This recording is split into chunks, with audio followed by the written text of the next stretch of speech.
Hey gang, thanks for joining me here today. I've got a really fascinating topic that I have been learning about black bears for the last 20 years, and I want to talk to you about something that I call the pattern that is one of the most predictable things about black bears. Now, I've been really fortunate that I've been able to hunt black bears all over North America, all over Canada, the western US, all the way to Maine, and just about everywhere in between. And I've learned something from all of these trips I've taken, but the most important things I've learned is my do-it-yourself hunts in places like Idaho and Wyoming and Minnesota, Wisconsin, and Ontario in Canada. And that's what I want to talk to you about here today, is the things that I've learned about this pattern that black bears exhibit when they first find a bait. Quite a few years ago, I started to notice a pattern while I'm bringing bears to the baits in Minnesota, but I didn't really think much about it because here in Minnesota we start baiting bears about 2 weeks prior to the season opener. So during that period, it didn't really matter to me when the bears visited the baits. I really wasn't concerned about it until the season opened. But when I began to travel to bear hunt, it took on a whole new meaning, and I started to sit up and take notice as I traveled to western states and in Ontario and other states. I was under a time schedule, so to speak, like a week to 10 days usually. So every nugget of information I could gather means a lot to me. Now, scouting cameras makes a huge difference. They opened up a whole new world of knowledge and intelligence to me once they became digital, and so you could look at the pictures right away. And I don't think I'd ever figure this pattern out without game cameras. And these days, if you got cell service, you can actually figure it out faster because you have instant gratification of those pictures coming right to your phone or device as they're being taken. So this pattern, it's so predictable, it's downright fascinating how bears I've found from Idaho and Wyoming to Minnesota, Wisconsin, and Maine will follow this pattern with very few exceptions. And here's how it goes. The first step of the pattern is this. Once a bear finds your bait, he'll lie up nearby, usually in a cool, damp area or the closest source of water. He'll then start to visit the bait every time his stomach urges him to get there, and that's usually about every 6 to 8 hours. It doesn't matter the time of the day. If the bait site is located in an area where the bear has security cover and water nearby, he's got a sense of comfort and security at the bait site itself. It's like clockwork. He'll just come about every 8 hours or so. Now, this will go on for 4 to 6, 7, 8 visits over about 30 to 48 hours, assuming that the bait supply holds out and he doesn't get spooked off the bait during this time. Now, the second phase of the pattern takes place as the bear then migrates into a low light visit sequence. Part two of this, remember, black bears are crepuscular animals, and that's a scientific word that describes the fact that they most actively feed during the early and late hours of daylight. That's their nature. So a bear will do one of three things at this time, second phase of the pattern. He'll be there feeding both mornings and evenings in the first and last 30 minutes of daylight. Or number two, he'll come in during the latter part of the afternoon and feed until dark, often staying until several hours if he's comfortable there. Or number three, some of them will just flat out go nocturnal. Now, with any of these scenarios, your chances of killing that bear are still very high if you do everything right.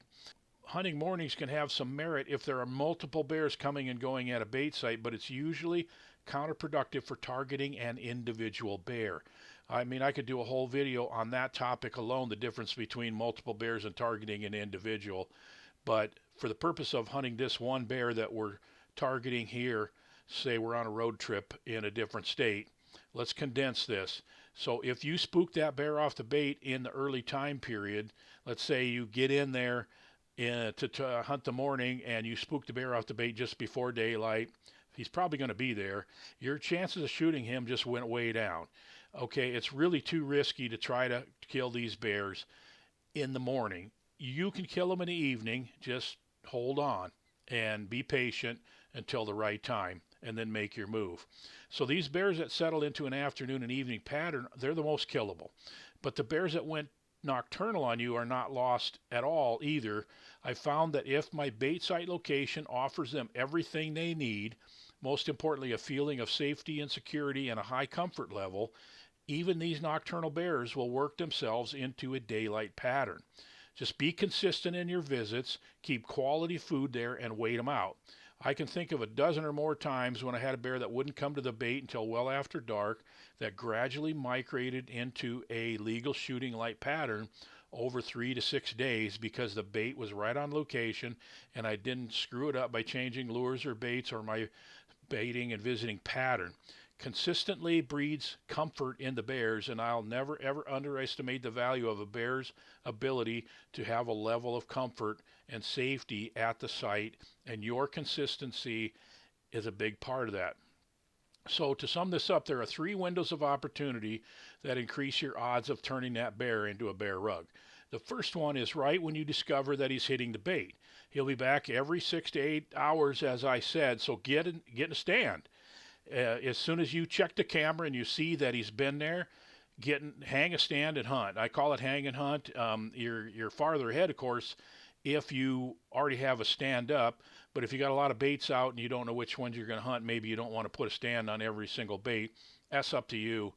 But I have learned to just act immediately as soon as you realize that a bear has hit the bait, get in a stand, and start hunting that bear right now. That's been successful for me a couple of times. Okay, the second window of opportunity in the pattern is when that bear starts hitting the bait at a predictable time each day. Usually it's in the last couple hours of daylight. Your odds are very high at this point, but they go down quickly every time you sit in the stand. The bear is actively patterning you as well. He associates your scent and activity level with the availability of food, so he's really tuned into what's going on at the site, including your ground scent and your noise and all of your activities at the site. All of these strategies depend on getting good scouting camera intelligence, but the last is the most critical. The third window of opportunity requires more patience and a willingness to act quickly when the time is right, and I'll give you an example. I've had a mature male that went right into a nocturnal pattern, and I'm sure you'd played the game in the past and you visited other baits, maybe had a bad experience, but as soon as he settled in, he just started coming about 2 hours after dark. Well, I walked into the bait at noon every day. I added more bait. I gave it a fresh spray of Northwoods Bear products every time I visited, and I switched out the card on the camera when I was in there. Over 4 days, he went from 10:30 at night to about 20 to 45 minutes earlier each night because he was comfortable coming in there and he wasn't disturbed. On the 4th night, he hit the bait only 10 minutes after dark, and then on the 6th night, I pulled the card and I saw that he had come in right at the end of legal shooting light. I went home, changed clothes, grabbed my gear, and headed to the stand, and I killed the bear half an hour before dark that evening. So I was patient and I was consistent in my strategy, and more importantly, I created a bait site environment where that bear felt a high degree of security. So when you're baiting bears and a new bear hits a bait, pay attention to this pattern. I almost guarantee you that it's going to play itself out just like I described, and if you do everything right, you're going to have a success story to tell. Thanks a lot. Thanks for being a subscriber, and we'll see you on the next video.